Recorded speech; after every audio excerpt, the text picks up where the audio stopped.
രൗദ്രം. രചന കാശിനാഥൻ. അവതരണം മിത്രവിന്ദ. വാതിലിൽ അമ്മ കൊട്ടി വിളിക്കുന്ന കേട്ടുകൊണ്ട് രുദ്രൻ ഉണർന്നു. അമ്മയുടെ ശബ്ദം കേട്ടതും അവൻ പെട്ടെന്ന് തന്നെ എഴുന്നേറ്റു. തൻ്റെ ഇടതുവശത്തേക്ക് നോക്കിയതും സുഖമായി ഉറങ്ങുന്ന ദക്ഷയെ അവൻ കണ്ടു. എഴുന്നേറ്റ് ചെന്ന് അവൻ വാതിൽ തുറന്നു. എന്താ അമ്മേ? മോനെ, നേരം 6:30 കഴിഞ്ഞു. നിങ്ങളെ കാണാഞ്ഞിട്ടമ്മ കയറി വന്നതാ. ഓ, നേരം അത്രയായോ? എനിക്കിന്ന് ഒരുപാട് കാര്യങ്ങളുള്ളതാണ്. അമ്മ പൊയ്ക്കോ, ഞാൻ ഇപ്പോൾ വരാം. രുദ്രൻ പറഞ്ഞതും ലക്ഷ്മിയമ്മ താഴേക്ക് ഇറങ്ങിപ്പോയി. അവൻ തിരികെ വന്നിട്ട് പെട്ടെന്ന് തന്നെ വാഷ്റൂമിൽ പോയി ഒന്ന് ഫ്രഷായി റെഡിയായി. ശേഷം ദക്ഷയെ കൊട്ടി വിളിച്ചു. ടീ ദക്ഷ. അവൻ 2-3 തവണ വിളിച്ചപ്പോൾ ദക്ഷ കണ്ണു തുറന്നു. രുദ്രനെ കണ്ടതും അവൾ ചാടി എഴുന്നേറ്റു. മണി 8 അതുകൊണ്ട് വിളിച്ചതാ, അവൻ ഗൗരവത്തിൽ പറഞ്ഞു. ദക്ഷ മറുത്തൊന്നും പറയാതെ നേരെ എഴുന്നേറ്റ് പോയി. കുളിയൊക്കെ കഴിഞ്ഞ് അവൾ താഴെ അടുക്കളയിലേക്ക് വന്നു. രുദ്രൻ ആ സമയത്ത് പൂജാമുറിയിലാണ്. എന്തൊക്കെയോ മന്ത്രങ്ങൾ ജപിക്കുന്നത് അവൾ കേട്ടു. ലക്ഷ്മിയമ്മ അടിപൊളി കോഫിയൊക്കെ ഉണ്ടാക്കി വെച്ചിട്ടുണ്ട്. ഒരു കപ്പ് കോഫി എടുത്ത് അവളുടെ കയ്യിലേക്ക് അവർ കൊടുത്തു. ഞാൻ എടുത്തോളാം അമ്മേ. അവൾ ചെറിയ പുഞ്ചിരിയോടെ അവരെ നോക്കി. ലേഖ വിളിച്ചോ മോളെ? ഉവ്, ഇന്നലെ രാത്രി വിളിച്ചു. എന്തൊക്കെയുണ്ട് വിശേഷം? അങ്ങനെ പ്രത്യേകിച്ചൊന്നുമില്ലമ്മേ, സുഖമായിട്ടിരിക്കുന്നു. ഇരുവരും വെറുതെ ഓരോ കുശലം പറഞ്ഞുകൊണ്ടിരുന്നു. ഓണത്തിനിനി അധികം നാളില്ല. നമുക്കൊരു ഷോപ്പിങ്ങിനൊക്കെ പോകണ്ടേ മോളെ? എൻ്റെ സാലറി കിട്ടട്ടെ, എന്നിട്ട് പോകാം. സാലറിയൊക്കെ മോളുടെ കൈ വെച്ചാൽ മതി. ഇതിപ്പോൾ അമ്മയോടൊപ്പം ഒന്ന് വന്നു തന്നാൽ മതി. അമ്മ എന്നത്തേക്ക് പോകാനാണ്? ഇനിയിപ്പോൾ ഈ ആഴ്ച മുഴുവൻ മോൾക്ക് ക്ലാസ് ഉണ്ടല്ലോ. നമുക്ക് ശനിയാഴ്ച പോകാം. ശരി, നമുക്ക് പോകാം. അവൾ തലകുലുക്കി. അടുത്ത തിങ്കളാഴ്ച മുതൽ ഓണപ്പരീക്ഷ തുടങ്ങും. അത് തീർന്നാൽ പിന്നെ 10 ദിവസത്തേക്ക് അവധിയാ. എത്ര പെട്ടെന്നാണ് ദിവസങ്ങൾ ഓടിപ്പോകുന്നത്. നമ്മൾ ആരൊക്കെ എന്തൊക്കെ പറഞ്ഞാലും അവർ മാത്രം കാത്തു നിൽക്കില്ലല്ലേ? ആര്? ദിവസവും സമയവും രണ്ടാളും ഒറ്റക്കെട്ടാ. ലക്ഷ്മി പറയുന്ന കേട്ട് ദക്ഷ പറയുന്ന കേട്ട് ലക്ഷ്മിയമ്മ ചിരിച്ചു. ഓണത്തിൻ്റെ അവധിക്ക് മോൾ എന്താ ചെയ്യുന്നേ? എല്ലാ വർഷവും ഞാൻ എൻ്റെ അമ്മയുടെ വീട്ടിൽ പോകും. ഞാനും അമ്മയും കൂടി അവിടെ നിൽക്കും. അച്ഛമ്മയുണ്ട് അവിടെ. നിറയെ സ്നേഹമാണ് എന്നോട്. അച്ഛൻ അതിനൊക്കെ സമ്മതിക്കുമോ? ഇവിടെ മാലതിയപ്പച്ചയും ജാനകിയുണ്ട്, അതുകൊണ്ട് വലിയ കുഴപ്പമില്ല. എന്നാലും ചിലപ്പോൾ ദേഷ്യമാണ്. മോളുടെ അമ്മയുടെ വീട് എവിടെയാണ്? ചെങ്ങന്നൂർ. ഇക്കൊല്ലം ഞാൻ പോകുന്നുണ്ട്. അമ്മ വരുന്നോ?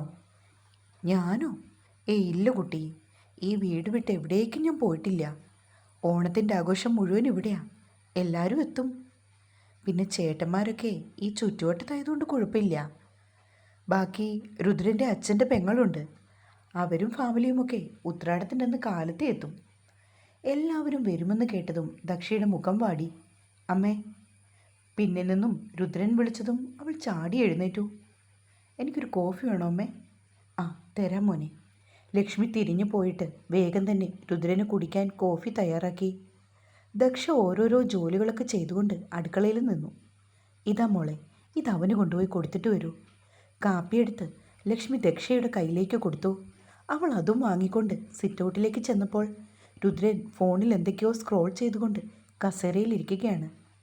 കാപ്പി കൊണ്ടുപോയി അവൻ്റെ അരികിൽ വെച്ചിട്ട് കൂടുതലൊന്നും പറയാതെ അവൾ തിരിഞ്ഞുപോയി. ഡി. പെട്ടെന്ന് രുദ്രൻ അവളെ വിളിച്ചു. ദക്ഷ തിരിഞ്ഞു നോക്കിയപ്പോൾ ദേഷ്യഭാവത്തിൽ അവൻ അവളെ നോക്കി നിൽക്കുകയാണ്. എന്താടിത്? കോഫി രുദ്രേട്ടൻ അമ്മയോട് ചോദിച്ചില്ലേ? അതിങ്ങനെ ഇവിടെ വെച്ചാൽ മതിയോ? എൻ്റെ കയ്യിലേക്ക് എടുത്തു തരൂ. ദക്ഷ വേഗം തന്നെ അവൻ്റെ ഇടത്തെ കയ്യിലേക്ക് കോഫി എടുത്തു കൊടുത്തു. അവനൊന്ന് നീട്ടി മോളി. ദക്ഷ അവൻ്റെ മുഖത്തേക്ക് സൂക്ഷിച്ചു നോക്കി. എന്താടി? ഒന്നുമില്ല. പിന്നെന്താ നോക്കുന്നേ? എനിക്കെന്താ നോക്കിക്കൂടെ? വേണ്ട, നോക്കണ്ട. നിങ്ങൾക്ക് ഇഷ്ടപ്പെട്ടില്ലെങ്കിൽ കേസ് കൊടുക്ക്. അല്ല പിന്നെ. എന്നിട്ട് വീണ്ടും തിരിഞ്ഞ് അവൾ അടുക്കളയിലേക്ക് പോയി. തോരൻ കറി വെക്കുവാനായി കാബേജ് അരിയുകയാണ് ലക്ഷ്മി. ദക്ഷയാണെങ്കിൽ മുറ്റം അടിച്ചു വാരുവാനായി പിന്നാമ്പുറത്തേക്ക് പോയി. ജോലിക്ക് സഹായിക്കുന്ന ഒരു ചേച്ചിയുണ്ട്, പക്ഷെ അവർ ഇന്ന് അവധിയാണ്. പഞ്ചായത്തിലോ മറ്റോ എന്തോ ആവശ്യത്തിന് പോകണമെന്ന് പറഞ്ഞു. ദക്ഷ ജോലികൾ ചെയ്താൽ മതിയെന്ന് പറഞ്ഞ് ആദ്യം സഹായത്തിന് നിന്ന സ്ത്രീയെ രുദ്രൻ പറഞ്ഞയച്ചതാണ്. പിന്നീട് അവന് ആക്സിഡൻ്റ് ഉണ്ടായി വന്ന ശേഷം മറ്റൊരു സ്ത്രീ ലക്ഷ്മിയമ്മയെ സഹായിക്കാനായി എത്തി. വീടും പരിസരവും മുഴുവൻ അടിച്ചു വാരണമെങ്കിൽ കുറേയേറെ സമയമെടുക്കും. ദക്ഷ പോയിട്ട് വീടിൻ്റെ പിന്നാമ്പുറവും കിഴക്കുവശവും ഒക്കെ വൃത്തിയാക്കി. ആ നേരത്തും രുദ്രൻ ഫോണിൽ എന്തൊക്കെയോ നോക്കിക്കൊണ്ടിരിക്കുകയാണ്. ദക്ഷ അവനെ ഒന്ന് ശ്രദ്ധിക്കുക പോലും ചെയ്തില്ല. താൻ മരിച്ചാൽ പോലും ഒരല്പം വിഷമമില്ലാത്ത ആളോട് എന്തിനാണിത്ര അടുപ്പം കാണിക്കുന്നത്? അവൾ ഓർത്തു. താൻ തൻ്റെ കാര്യം മാത്രം നോക്കുക, അത്ര തന്നെ. ജോലികൾ ഓരോന്ന് ചെയ്തു തീർക്കുമ്പോഴും തലേദിവസം രാത്രിയിൽ പറഞ്ഞ വാചകങ്ങളാണ് ദക്ഷയുടെ മനസ്സിൽ. പുറത്തെ ജോലികളൊക്കെ ചെയ്തിട്ട് കയറി വന്നപ്പോൾ ലക്ഷ്മിയമ്മ ബ്രേക്ക്ഫാസ്റ്റും ലഞ്ചും ഒക്കെ റെഡിയാക്കിയിട്ടുണ്ട്. ദക്ഷയ്ക്ക് ഉച്ചയ്ക്ക് കൊണ്ടുപോകാൻ കാബേജ് തോരനും മാങ്ങ ചമ്മന്തിയും കൊണ്ടാട്ടവും റെഡിയാക്കി വെച്ചിട്ടുണ്ട്. മോളെ, സമയം ഒരുപാടായി, നീ പോയി ഒരുങ്ങിക്കോളൂ കേട്ടോ. അവർ പറഞ്ഞതും ദക്ഷ വേഗം റൂമിലേക്ക് പോയി. ബാഗിലേക്ക് സ്കൂളിൽ കൊണ്ടുപോകേണ്ട ബുക്കും പുസ്തകങ്ങളും ഒക്കെ അടുക്കി കയറ്റി വെച്ചു. കുടയുമെടുത്ത് ഒരു ഉറയിലേക്ക് തിരികെ. ശേഷം ഇളം മഞ്ഞ നിറമുള്ള ഒരു കോട്ടൺ സാരി എടുത്തു. അത് ടേബിളിൽ വെച്ച ശേഷം ബ്ലൗസ് കുറേ തിരഞ്ഞു, കിട്ടിയില്ല. പിന്നീട് മറ്റൊരു സാരി എടുത്തു. അപ്പോഴാണ് രുദ്രൻ വാഷ്റൂമിൽ നിന്ന് ഇറങ്ങി വരുന്നത്. അവൻ കുളിക്കുകയായിരുന്നുവെന്ന് ദക്ഷയ്ക്ക് മനസ്സിലായി. കഴുത്തിലൂടെയും ദേഹത്തൂടെയുമൊക്കെ വെള്ളം ഒഴുകുന്നുണ്ട്. വലത് കൈ വെച്ച് അതിനാൽ ശരിക്കും തോർത്തുവാൻ സാധിച്ചിട്ടില്ല. അതുകൊണ്ടാണ് അങ്ങനെ വെള്ളം ഒഴുകുന്നത്. ദക്ഷ ഓടിച്ചെന്നിട്ട് തോർത്ത് വാങ്ങി അവൻ്റെ മുഖത്തെയും ദേഹത്തെയും ഒക്കെ വെള്ളം തുടച്ചു. ഇവിടെ ഇരിക്കുവാണെങ്കിൽ ഞാൻ തലമുടി ഒന്നുകൂടി തോർത്തിത്തരാം, അവൾ സാവധാനം പറയുകയാണ്. വേണ്ട, ഞാൻ തോർത്തിയതാ. എന്നിട്ട് വെള്ളം പോയില്ലല്ലോ, പനിയോ മറ്റോ പിടിക്കും. സാരമില്ല. അവൻ ദക്ഷയുടെ കയ്യിൽ നിന്നും തോർത്ത് വാങ്ങിയിട്ട് ഇടത് കൈ കൊണ്ട് ഒന്നുകൂടി തല തോർത്തി. അമ്മയെ വിളിക്കണോ? പെട്ടെന്ന് അവൾ ചോദിച്ചു. എന്തിന്? അല്ല, ഞാൻ ചെയ്തു തരുന്നതിലല്ലേ രുദ്രേട്ടന് ബുദ്ധിമുട്ടുള്ളത്. അമ്മയാണെങ്കിൽ കുഴപ്പമില്ലല്ലോ, അതുകൊണ്ടാ. വേണ്ടെന്ന് പറഞ്ഞത് നിനക്ക് മനസ്സിലായില്ലേ ദക്ഷ? രുദ്രൻ ശബ്ദമുയർത്തി. വയ്യാത്തതല്ലേ, അതുകൊണ്ടാ. ഒരു കാര്യം നിന്നോട് എത്ര തവണ പറഞ്ഞാലും നിനക്ക് മനസ്സിലാവില്ലേ? അമ്മയെ വിളിക്കേണ്ടെന്നുള്ളത് മലയാള ഭാഷയിലല്ലേ ഞാൻ പറഞ്ഞത്? പിന്നെ അതുതന്നെ പറയുന്നു. കൊച്ചു കുട്ടിയാണോ നീ? രുദ്രൻ വഴക്കു പറഞ്ഞതും ദക്ഷയുടെ മുഖം താണുപോയി. അവനോട് പിന്നീട് ഒന്നും പറയാതെ അവൾ ഡ്രസ്സ് മാറുവാനായി മുറിയിൽ നിന്ന് ഇറങ്ങിപ്പോയിരുന്നു. അവൻ ദേഷ്യത്തിൽ സംസാരിച്ചത് സങ്കടമായെങ്കിലും ദക്ഷ അതൊന്നും പ്രകടിപ്പിക്കാൻ തുനിഞ്ഞില്ല. സാരി ഞൊറിയെടുത്ത് വേഗം എടുത്തു. കാലത്തെ കുളിച്ചതുകൊണ്ട് മുടിയൊക്കെ ഉണങ്ങിയിരുന്നു. മുടി മുഴുവനെയും പിന്നെ മെടഞ്ഞിട്ടു. നെറ്റിയിൽ അല്പ സിന്ദൂരവും തൊട്ടിട്ട് അവൾ ബെഡ്റൂമിലേക്ക് വന്നു. രുദ്രൻ ഇറങ്ങിപ്പോയി എന്നാണ് ദക്ഷ കരുതിയത്. എന്നാൽ അവനവിടെ ഉണ്ടായിരുന്നു. ഞാൻ ഓഫീസിലേക്ക് പോവാണ്, നീയും എൻ്റെ കൂടെ പോരെ, സ്കൂളിൽ ഇറക്കാം. ഞാൻ ബസ്സിൽ വന്നോളാം, രുദ്രേട്ടൻ പോയിക്കോ, എനിക്കാരുടെ സഹായമൊന്നും വേണ്ട. കൂടുതലൊന്നും ചിന്തിക്കാതെ ദക്ഷ പറഞ്ഞു. 8:30 റെഡിയായി ഇറങ്ങിക്കോണം, രാജേട്ടൻ വരും. എനിക്ക് ഓഫീസിലേക്ക് പോകേണ്ട ആവശ്യമുണ്ട്. മനസ്സിലാവുന്ന ഭാഷയിൽ അവൻ ഒന്നുകൂടി വിശദീകരിക്കുകയാണ്. അതിന് ഓഫീസിൽ പോകേണ്ടെന്ന് ഞാൻ പറഞ്ഞു ഇല്ലല്ലോ? പിന്നെന്താ?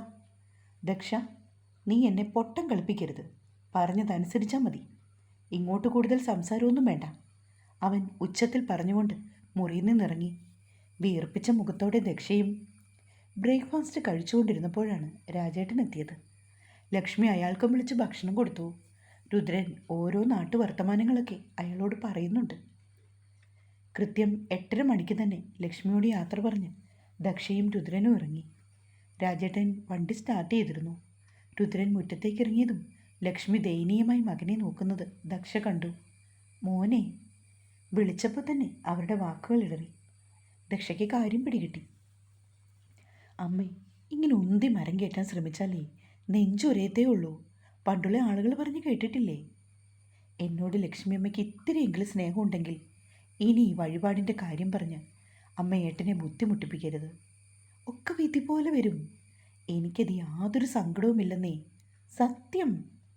ലക്ഷ്മിയുടെ കവളിൽ പതിവ് പോലെ തന്നെ കെട്ടിപ്പിടിച്ച് ഉമ്മയും കൊടുത്ത് ദക്ഷ പറഞ്ഞത് രുദ്രനും കേട്ടു.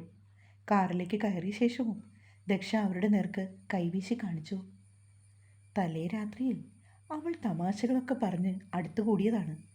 തന്നെ പേടിയില്ലെന്നും നിവൃത്തികേടുകൊണ്ട് നിൽക്കുന്നതാണെന്നുമൊക്കെ ദക്ഷ പറഞ്ഞത് രുദ്രൻ ഓർത്തു. അവൾ മരിച്ചാൽ തനിക്ക് ദുഃഖമുണ്ടോ എന്ന് ചോദിച്ചപ്പോൾ ഇല്ലെന്ന് താൻ മറുപടി കൊടുത്തു. അതിനുശേഷം പിന്നീട് തൻ്റെ മുഖം വീർപ്പിച്ചാണ് അവളുടെ നടത്തം. അല്ലെങ്കിലും അവളോടൊന്നും പറയാൻ പറ്റില്ല. അപ്പോഴേക്കും മുഖം വീർക്കും. പിന്നെ നമ്മളെ ചൊറിയാൻ വരും. ഗൗരവത്തിൻ്റെ മുഖം മൂടി അടിഞ്ഞപ്പോഴും അവൻ്റെ ഉള്ള എന്തിനോ വെറുതെ ചിരിച്ചു. സ്കൂൾ ഗേറ്റിൻ്റെ അരികിലെത്തിയ ശേഷം രാജേട്ടൻ കാർ ഒതുക്കി നിർത്തി. ദക്ഷ ഡോർ തുറന്നിറങ്ങി. വൈകുന്നേരം ഇവിടെ നിന്നാൽ മതി, രാജേട്ടൻ വന്നോളും കേട്ടോ. അവൻ പറഞ്ഞതും ദക്ഷ തലകുലുക്കി. എന്നിട്ട് സ്കൂളിലേക്ക് കയറി പോവുകയും ചെയ്തു. രാജേട്ടാ, നമുക്ക് പോയാലോ? പോകാം കുഞ്ഞേ. വൈകുന്നേരം പതിവ് സമയത്ത് തന്നെ എത്തണം കേട്ടോ, ലേറ്റ് ആകരുത്. ഇല്ല, എത്തിക്കോളാം മോനെ. മഴയൊക്കെ ഉള്ളതല്ലേ, അതുകൊണ്ട് രാജേട്ടൻ നേരത്തെ ഇങ്ങ് വന്ന് കിടന്നോളൂ. ശരി. ഒരു നെടുവീർപ്പോടെ രുദ്രൻ സീറ്റിലേക്ക് ചാരി കണ്ണുകൾ അടച്ചു കിടന്നു. തുടരും. രാത്രിയിൽ ഒരു പാട്ട് കൂടി തരാം കേട്ടോ. വായിച്ചിട്ട് ലൈക്ക് തരാൻ മറക്കല്ലേ. അതുപോലെ വീഡിയോയ്ക്ക് ഹൈപ്പും കൊടുക്കണേ. സ്നേഹത്തോടെ, മിത്രവിന്ദ.